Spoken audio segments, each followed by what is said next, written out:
Hello, beautiful souls. This is Sadhana. Welcome to my channel and welcome to another side-by-side tarot deck comparison. Today we are going to have a look at the Shadowland Tarot by Monica Bodirsky. This is a publication by Schiffer, and the second edition of the Monstarot by Joanna Nelson that recently was shipped out through the Kickstarter campaign and now is also available on her Etsy shop. We'll look at the cards, the complete decks side by side, as well as have a look at what is contained in the two guidebooks. So let's get to the cards. First of all, I know a lot of people want to know about cardstock quality and things like that. You can see right away the card size is quite different. The Shadowland is definitely a standard tarot size, and the Monstarot is more of an oracle size. Not quite as big as a lot of oracle cards, but it definitely is a bigger card. And then as far as the card stock goes, they're both very easy to riffle shuffle. This one here has gold edging. And the Monstarot is it is a bigger deck. I was going to say it lends really nicely to being edged, doing an edging project. But when you do edge larger cards, it does take a lot of ink, so make sure that if you're doing this you have a couple of pens or you have a large ink pad, because it's going to be quite a big project, right, when you edge larger cards. So let's get to the cards themselves. Just give me a minute to set them up.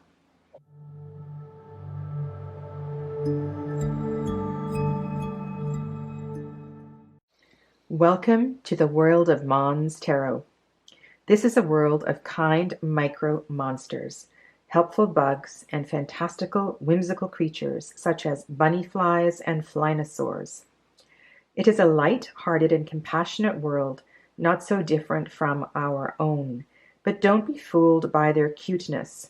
These are not naive creatures to be ignored. There are still harsh truths to be faced from time to time. The monsters manage to show us these with grace and empathy. They live their lives with hope as a constant, and the aim of the Monstarot is to bring a little of the same into all of our lives. And from the Shadowland Guidebook, this deck and book explore the realm of shadows and shadow work to help you seek the wisdom and light of self-awareness. Shadows are the unlit corners of a room where creatures lurk and mystery dwells. They may manifest as personal demons, fears, or anxieties, or they may be evident as global warming and mounds of plastic in our oceans. Now, more than ever, our environment and all of its inhabitants need our assistance to reverse the damage we have caused one another and our Mother Earth. The Greek myth of Chiron, the wounded centaur who suffered throughout his life, relates that he used his experience of pain to become a great healer and teacher. I believe in the lesson of this myth, that we each have the power to heal our own wounds and use our wisdom compassionately for ourselves, as well as for the benefit of the earth. The word monster comes from the Latin word monstrum, meaning an omen and unnatural.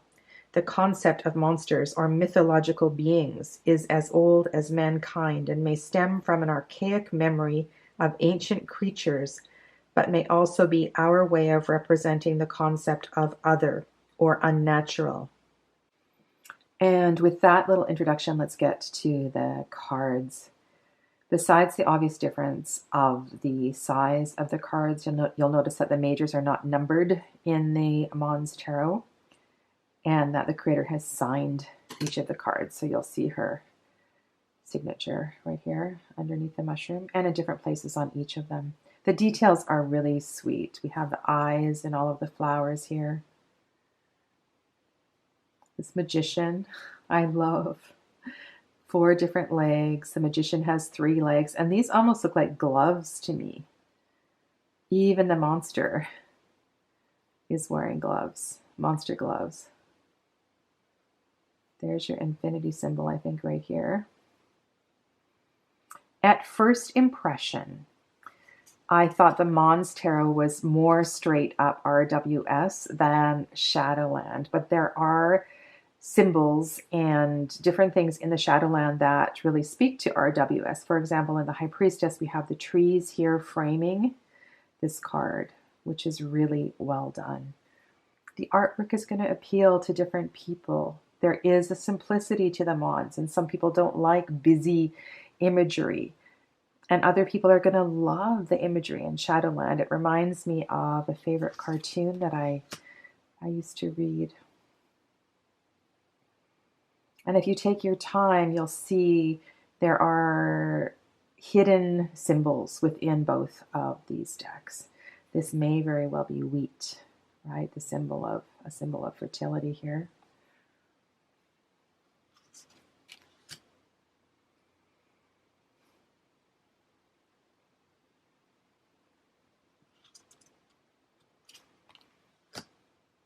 And also look to the use of color, right? That orange in the Emperor is, it may be really important for you that that orange color is included.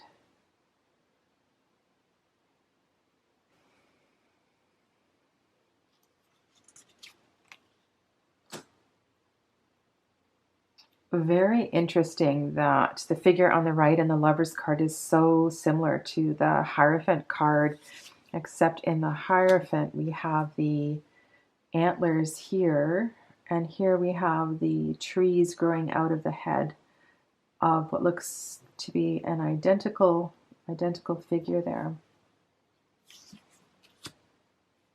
I'll have to check that out in the guidebook to see if what that is about, what the connection between the Hierophant and the Lover's card is in the Shadowland. And I absolutely love the Chariot in the Shadowland. So well done. I love the perspective. And then on the other hand, we do have rains. And part of my preference with the Chariot card is that there are no rains, which is the case in the Monstarot. Looks a bit like a underwater picture with the bubbles. There's a lot we can draw out of these two strength cards, depending on the surrounding cards, depending on the question that's being asked. There's a lot of different interpretations that could be drawn from these images. They're really quite powerful. So I feel that, yes, we can do some really deep self-reflection with these cards and to begin to inquire into what these odd faces, odd shapes, odd body positions have to share with us. And then the Hermit. The Hermit has a ghost, quite like the candle melting on top of the Hermit in the Mons. And the Firefly inside the lantern.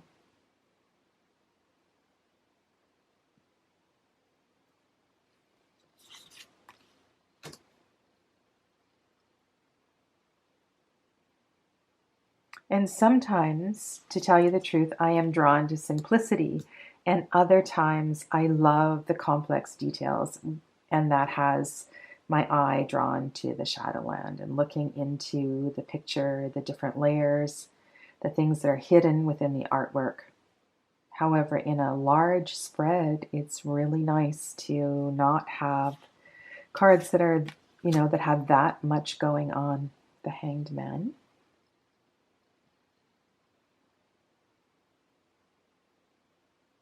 Love that the stamen on this flower has the head on it.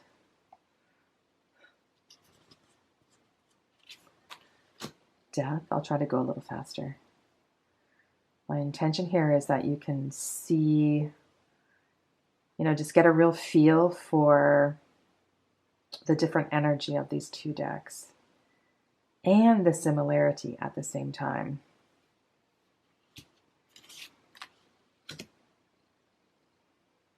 I find it really intriguing that the Temperance card is so scary, because I find Temperance to be quite a peaceful card. We do have the water and the fire, but we have the skeleton of this bat-like creature. And very little fire energy going on in the Monstarot, other than the color of the goldfish. And then we have the Devil, Lots to work with in the background in Shadowland. The color in the Mons is really quite stunning. I was contemplating edging it in purple, actually, a light purple color to complement all the blues. These tower cards, there's something about them that, I don't know, for me, the tower is not about the external lightning strike. There is something internal that begins to rattle, to shake up and cause the tower situation. And in neither of these cards do I feel that internal chaos. And I really want to feel that in a tower card, because what I have been gleaning, especially over the past year with the tower, is that there is this component of the internal combustion as well as the external mirror, right, of that internal combustion. The star.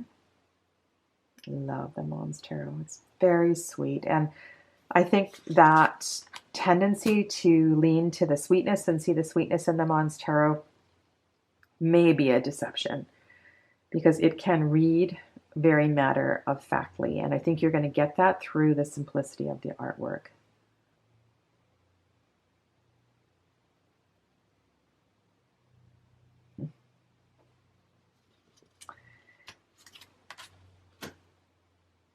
Much prefer the Sun card in the Monstarot. I have to say I find the Shadowland a little odd. And here we have Judgment and Discretion. And that is a very unique name for the 20th card, which is often called Transformation.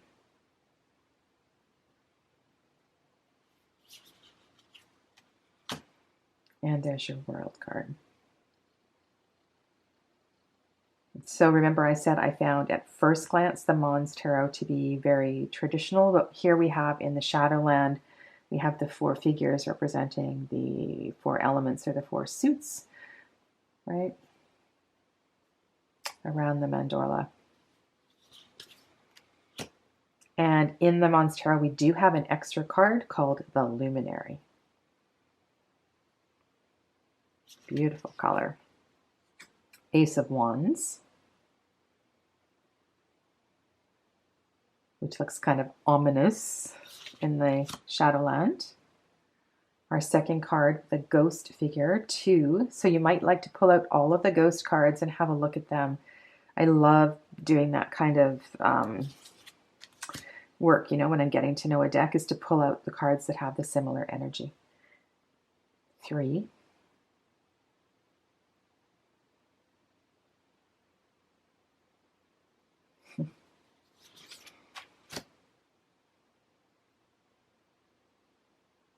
I have a few decks that use the spider webs really well in the 4 of Wands, and I have to say I love it. Very, very happy little Mons in the deck on the left. 5 of Wands.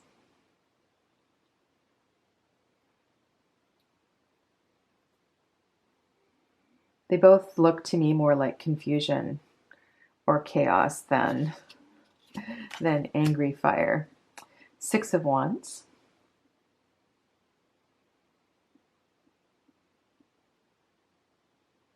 The use of the snail is quite clever. 7.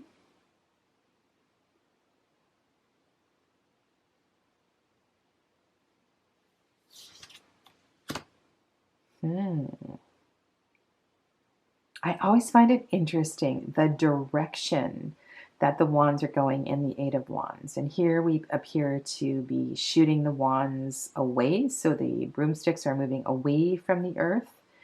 In the Monstarot, they're kind of moving across the image.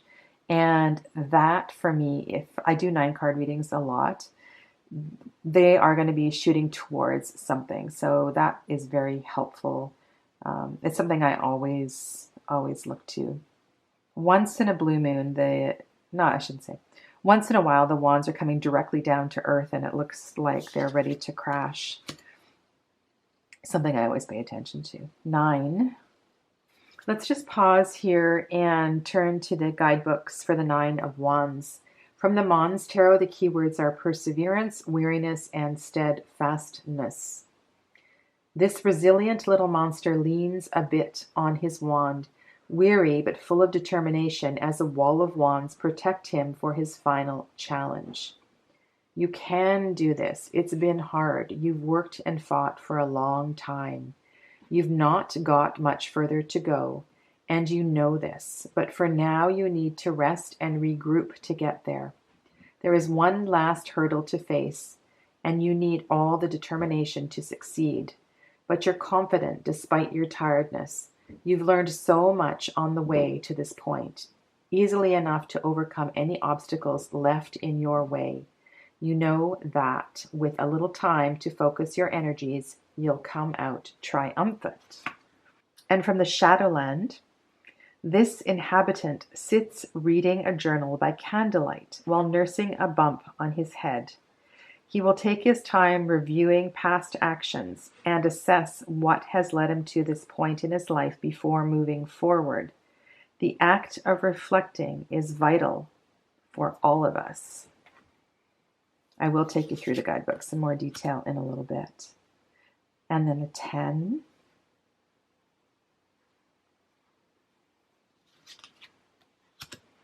There definitely is a charmingness, if that's a word, to both of the decks. In different ways, they make me smile, and in different ways, they make me inquire. Knight of Wands,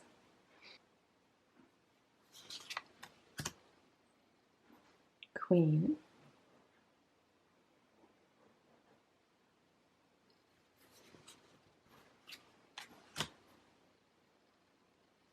and the King of Wands.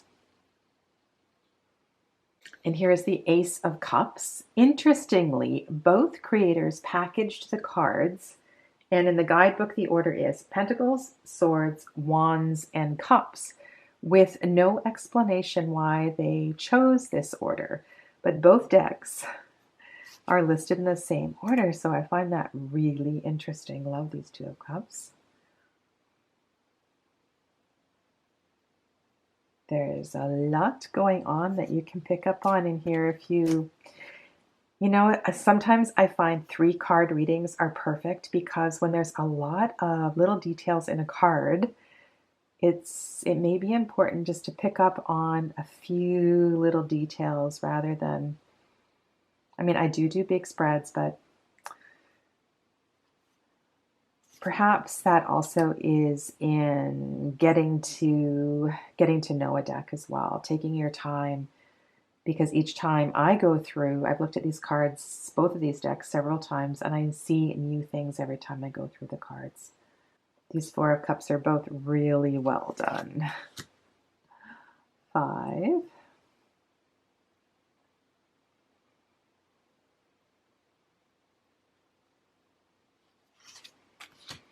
The smile on my face right now is just bursting. Just loving looking at these cards.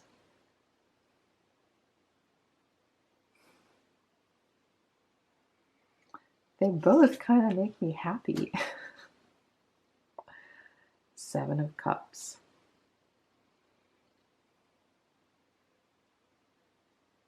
I do like the little witches in the Shadowland as well too. I like witchy cards. 8 of Cups. The shell of a body walking away. And look what's left behind. Kind of looks like leaving the toxic energy behind. Which is, I mean, in all 8 of Cups, that's kind of the message, but to me, this looks like toxic waste in the bottles. 9 of Cups. Love how the artists have drawn these. I really see the joyfulness, and there is a joyfulness in the 9 of Cups. There also is a sense of getting close to satiation with too much emotion, but I feel the blissfulness in the 9s here as well as the 10s. And I love the use of the paint cans. It's gorgeous. Instead of the rainbow, and then we have the rainbow and the 10 on the Monstarot. So let me know, which deck you prefer, why you prefer it, and if you are working with either of these decks, or perhaps you've had the Monstarot for a long time. Is there a particular season that you use it? Is there a particular clientele that you use it with, or an emotion, a kind of reading? Love the Page of Cups. Knight.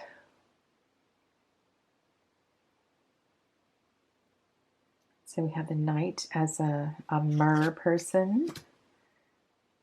And then we have the mer person here for the Queen. Oh my goodness. King of Cups. Interesting. We have the separation in the Shadowland, right? So the King of Cups is on land, not in the water. I've been doing quite a bit of reflection on the King of Cups lately, and I think it's one of those court cards that so many deck creators just take in a different direction, and it's important to have a good look at where they're coming from in that deck. Ace of Swords. I love how this bird is reflecting upon what is going on here, and I wonder if this feather came from this bird. Kind of a creepy thought, actually. Two of Swords. If you work with that whole separation in cards, you'll be able to bring that in definitely with the Shadowland. So here we have another card of separation. Whereas in the Two of Swords and the Mons, the monster is immersed in the water. I suppose I shouldn't laugh with the Three of Swords. But I think the crow in the Shadowland is very cool. And with the shades, right? Not wanting to feel, perhaps, not wanting to see, not wanting to be in the emotion. Four of Swords.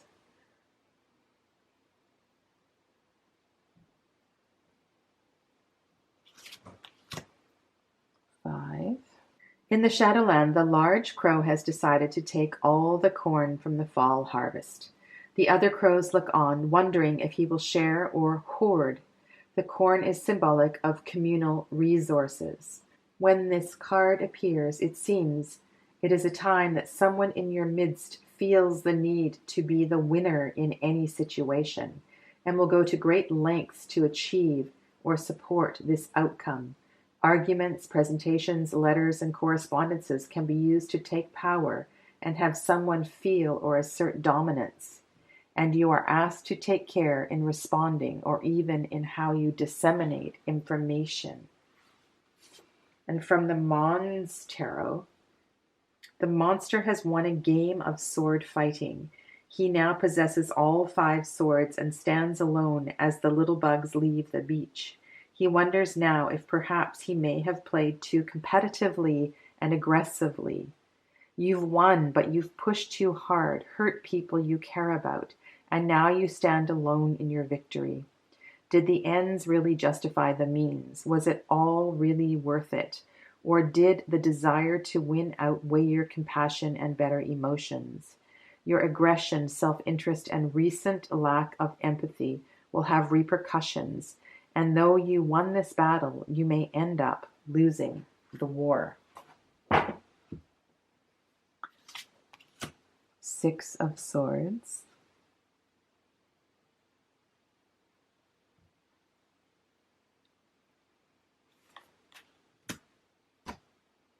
Seven.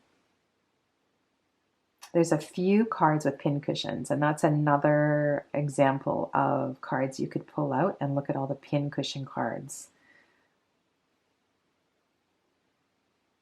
I like how the tent has been created out of that mushroom.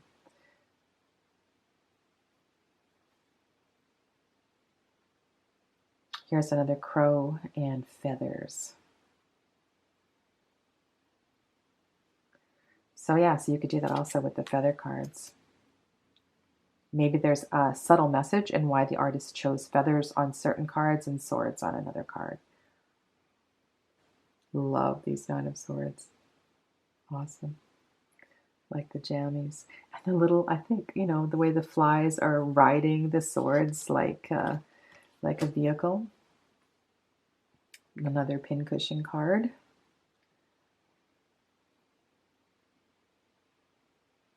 And you'll notice the boats throughout the Monstarot are paper boats. Paper folded boats. Page of Swords.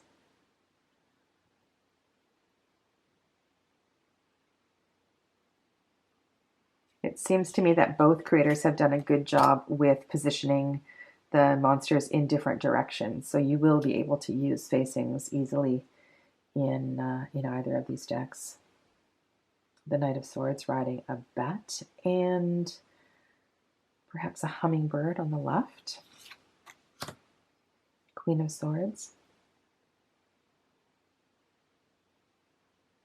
And when the court cards are facing away from you, so away from the reading, so looking, in towards the table, to me that is a little bit of a challenging position to read. So let me know how you see that. For example, this queen, right? This queen was facing away, and I think the page was facing away too. King of Swords. And then the final suit in the way that I've ordered them. So this was the first suit in both of the decks. Be interesting to interview the creators and find out why they chose this order. Ace of Pentacles. And again, we have a creature observing the situation. Two of Pentacles.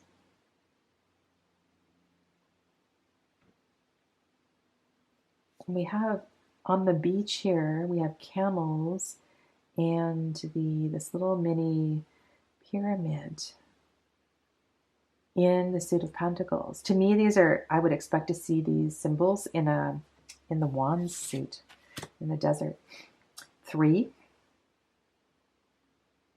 Definitely building something here. And 4.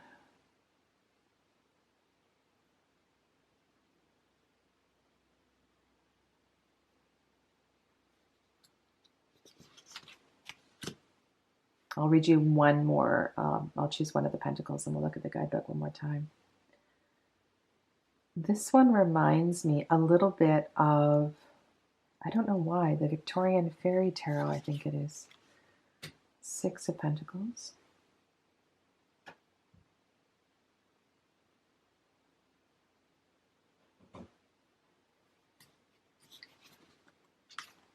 Seven.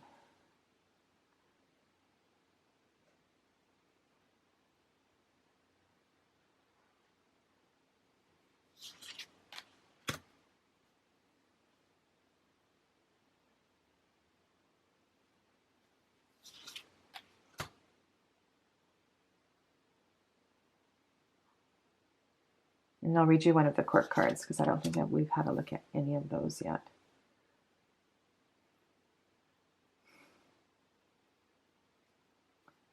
Ten.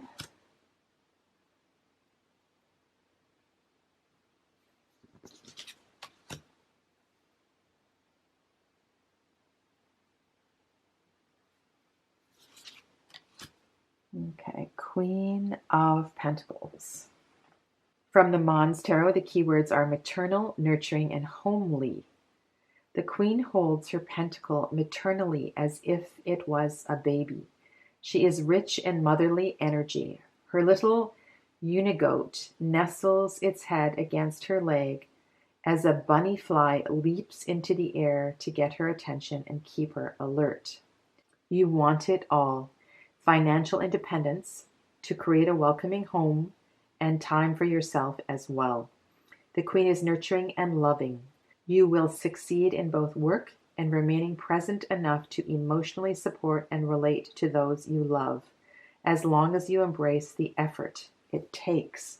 You need to juggle, maintain balance in your life, and find practical solutions to the challenges that you face as they arise, rather than let them weigh you down. It's hard, but oh, so worth it. The Shadowland Queen is a happy witch living in nature and enjoying her spells and cauldron recipes. She is down to earth and appreciates a nature retreat to escape urban clamor. She is not given to pretense, yet enjoys modern conveniences and a good glass of wine. She is steady and pragmatic, lives alone, yet is at home with nature and rarely lonely. The keywords from Shadowland are grounded, mature, generous, nature lover, magical, serene, enigmatic, and prepared. And then here's the final one, the King of Pentacles, with crystals coming out of his head. I am also intrigued by the use of color in the Monstarot. It reminds me a little bit of the Tarot of the Magical Forest. And I may, over time, do a little bit of deeper study to see if there is a layer that I can weave in with the purple colors or with the orange colors. And of course, the deck is mostly light blue and light green, but these are all of the yellowish cards. And interestingly enough, this is the only card in the deck, the Ten of Pentacles, with gray. And at first, I thought that this was a gray sky. But the more I look at it, the more I think that this is actually a physical structure and not a gray sky. So let me know what you think about this card and whether this indeed is sky or this is a physical structure, and how you've interpreted what's going on in this Ten of Pentacles.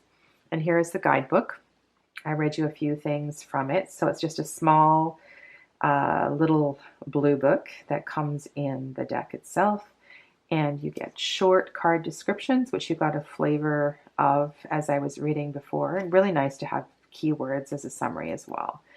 So you get the artist interpretation and then the card meaning.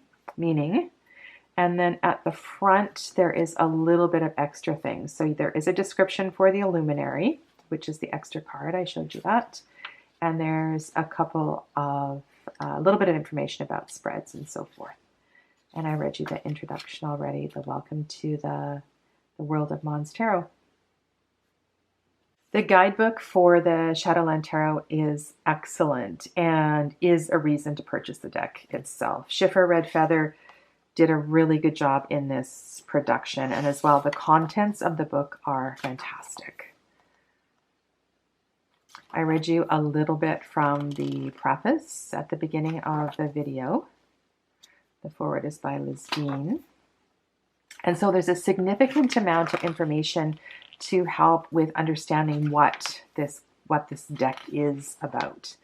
And then for each of the cards, you have a little summary here, a poetic summary, and then a more descriptive summary. And then there's lots of information to work with for each of the cards, as well as card reflections. I love this little artistic graphic feature on the side. I hope you can see this in the camera. So when I do this, the spider moves down the page. And then at the back of the book, we have a lot of juicy information. Everything from how to use the cards, timings, a little bit about moon cycles, asking questions, more details on each of the suits. There is a summary here, so key phrases for each of the majors, and then some numerological associations for the minors. There's a small section on the court cards. And then she has some layouts.